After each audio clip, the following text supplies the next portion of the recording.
With that, I'll let the next candidate for state rep, Marco, come up and say a few words. Thanks. Thanks.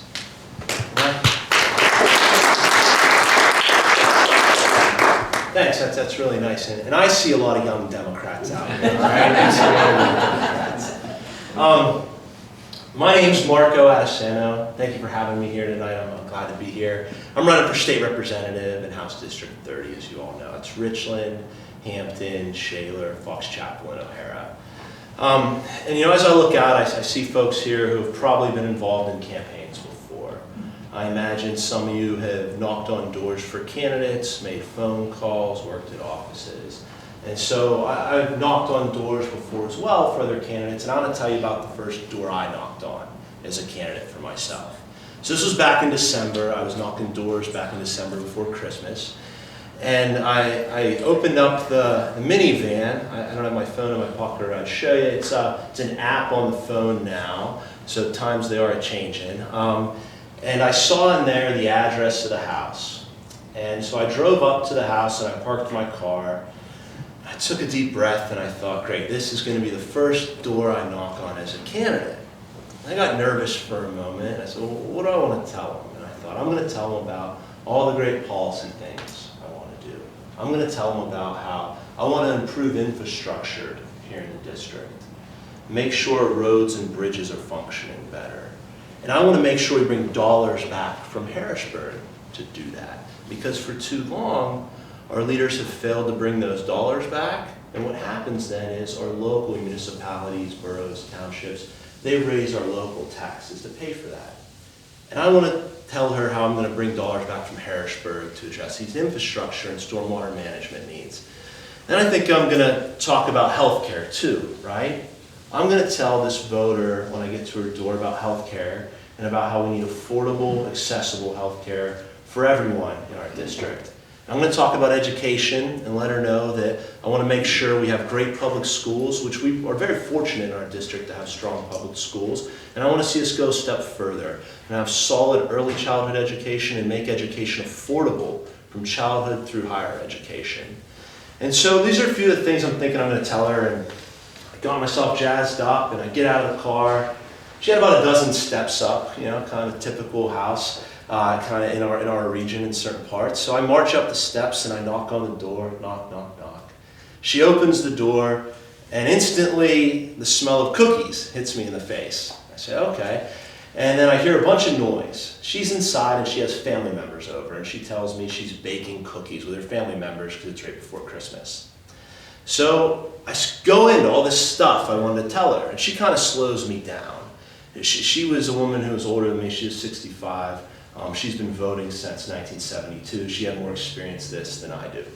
And she said, I want to hear about you. Tell me a bit about you. I said, okay. I tell her, I was in the Navy. I signed up to enlist in the Navy when I was 17, and I left for boot camp the day after I was handed my high school diploma. And I told her how I served in the Seabees in the Navy. We do the building and construction. I was a builder. I worked on job sites, I told her. And then she asked me, she said, well, you're not in the Navy now. What would you do after the Navy? And I said, well, after I got out of the Navy, I finished my college degree. And I mentioned to her, you know, I'm a first-generation college grad. I started community college at night when I was in the Navy, and then I finished my degree when I got out. And once I graduated, she wanted to know what I did next. So I told her, I missed being in the Navy. I missed serving. And I wanted to serve again, so I found a way to serve. I did AmeriCorps. AmeriCorps is like the Peace Corps, but you do it here in the U.S. And I worked at a faith-based nonprofit on the north side of Pittsburgh called the Pittsburgh Project. And we did free home repairs for low-income elderly. And when I told her that, she was 65, I told her her eyes lit up a little, she smiled, she liked that. But then she said, well, you could have come by my house a couple of times with the free home repairs. And she asked, well, what'd you do after that?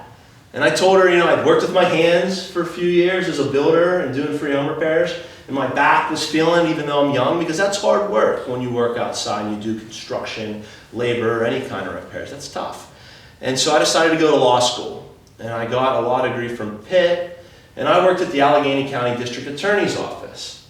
Now, I mentioned she had some family members in the house, so at this time, her daughter chimed in, and I got my first question on the campaign trail, and her daughter said, I work in probation and parole, if you worked at the DA's office and were a prosecutor, how do I know you'll be fair in the criminal justice system? And I said, that's a really good question. First off, any good prosecutor will tell you the first role of a prosecutor is to seek justice. And that's what I always did as a prosecutor. And then I said, additionally, I've worked as a defense lawyer. So I've defended people who have been charged with crimes. I've done jury trials, I've done appeals, I've filed PCRAs. PCRAs are the vehicle you use if somebody's convicted and you're trying to overturn their conviction and get them a new trial. And I told her this, and so then I said, you know, I've seen the courtroom from both sides because of that experience. And she was shaking her head up and down, and she said, okay, that makes sense. I think you could be fair. So great, I nailed my first question. This is going well.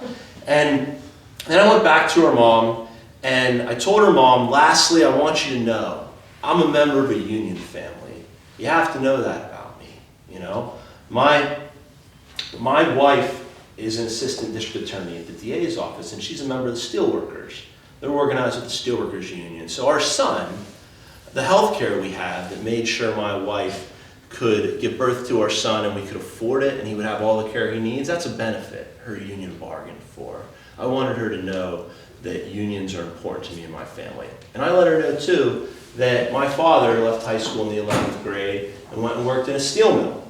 And he was a steel worker, and he's retired now and gets a pension as well.